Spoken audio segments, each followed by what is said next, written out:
In a few of the past videos, I've mentioned how at Guadalcanal, you're really looking at kind of a three-dimensional battle with air, land, and sea all being involved in this campaign. Well, we've already talked about some of the ground fighting that took place here at Guadalcanal and even some of the fighting that took place out at sea. Today we're going to take a look at a little bit of what happened with the Army Air Forces here on the island of Guadalcanal. It's arguable that air power was the most important thing here. Henderson Field was the focal point of Guadalcanal. The U.S. forces are trying to protect it, the Japanese are trying to take it back. And there are a lot of wrecks that were left behind here. So we're going to take a look at some of the plane wrecks from Guadalcanal today, and also go to a hidden underground bunker that served as the command center for the Cactus Air Force.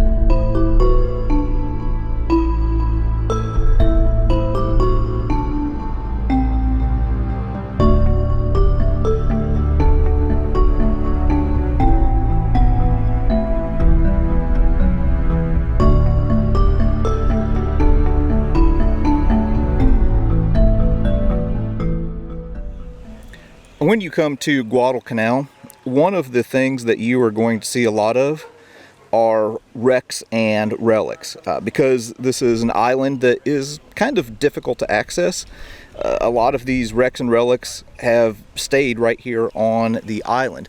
Well, right now we are looking at the wreckage of a Dauntless dive bomber. So here you can see these flaps that would kick out, that would slow the plane down or decelerate it as it was going into its descent to drop bombs. I'm going to go ahead and say I'm not an air guy, so don't gig me too hard if I'm not using the correct terminology here. But if we go around here at this little outdoor museum, they have all kinds of interesting things. Here's a Bren gun carrier. And it looks like they have some 75 millimeter barrels stacked in there. Now obviously those wouldn't have been in the Bren carrier, but they've put them in there for some reason. And then as you walk through this outdoor museum, there's just engines and propellers and all kinds of wreckage from the war that is on display here. Here, looks like we're looking at a P-39. You can see the engine is set behind the cockpit there. Now I don't know the stories behind these wrecks or where they were found.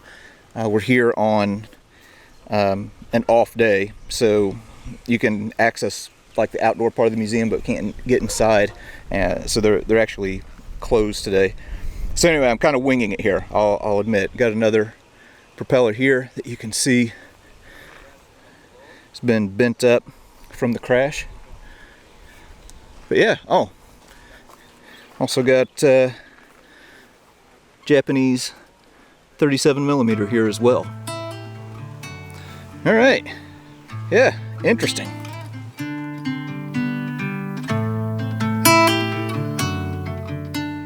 All right, well, that's a little bit of the wreckage that was left behind here on Guadalcanal. We're going to jump back in our vehicles and go to another location that served as the command center for the Cactus Air Force during the Guadalcanal Campaign.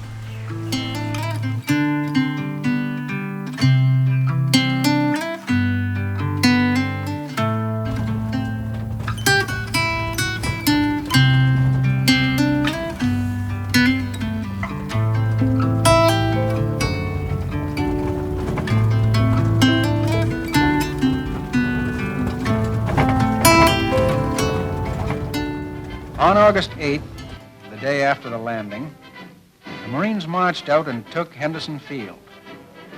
Except for some scattered sniping, the enemy put up no organized resistance. Henderson Field was really the key to our entire operation, for whoever would control the island of Guadalcanal must also control the air over it. One of the first moves was to run up the Stars and Stripes. There was a lot of work to be done before planes could use the field. It was chock full of shell craters. Most of them had to be filled in and rolled smooth. Some were used as observation posts and gun emplacements and set up for business by their crews. The Marines and Seabees rushed the field through on the double. They used everything they could lay their hands on, including Jap steamrollers. But American machinery from back home did most of the heavy work. Some of the farm boys got kind of homesick running these tractors.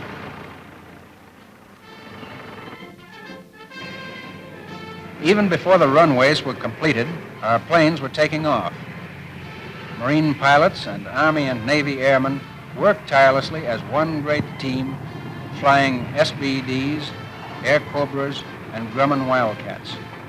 They were real heroes, those sky fighters, and no one thought more highly of them than our own troops, cheering them on from below. It took thousands of gallons of gasoline a week to keep our planes in the air, and we operated on a slim margin. Once we were down to a single day's supply when the Navy came to our rescue just in time.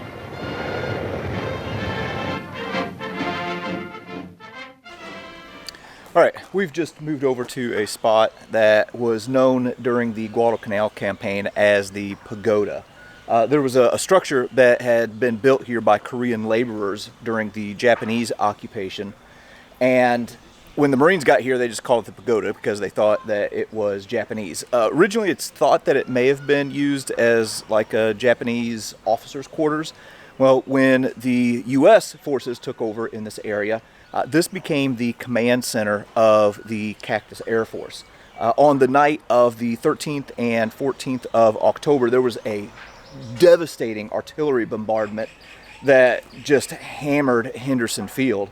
And General Geiger, who also had his command post here, thought that this building, or the building that was here rather, was probably being used as a reference point, so he had it bulldozed down.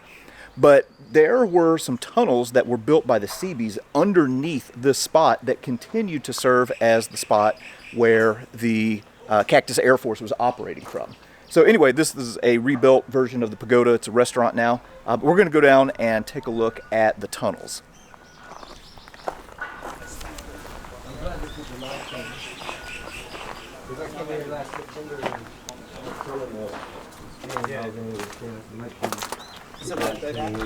I actually told him that he put some photos and stuff on the wall, but have you got photos upstairs? Yeah, I'll give him a stack of photos that shows what it looked like then and now. All right, we just got ourselves set up with a light here so that we can see a little bit better. And entering into this tunnel, well, every once in a while you'll see a section like this carved out of the side of the wall. And during the Guadalcanal Campaign, well, there would have been a table and a chair set up there along with a radio for communications. And you'll have these just all along this passageway. And then moving into this room right here, well, this was the main command center for the Cactus Air Force, especially after the Pagoda was bulldozed over. So this would have certainly been a hub of activity. Henderson Field is not too far away from us. As a matter of fact, you can see it from the top of the hill here, and then we'll just kind of continue a little walk through of this area. Again, let's take a look. Okay, yeah, that doesn't go back anywhere, but got another room right here. One thing that I'm going to say that I really appreciate about the Seabees is how high they made their ceilings. Like, there is zero chance of me cracking my head while I'm going through these tunnels. All right, so there you go. And then we have our exit out the other end. Of course, you would want 2 exits in case there was a collapse. But there you go. A little walkthrough of the Pagoda tunnels right here on Guadalcanal. Something you don't get to see very often.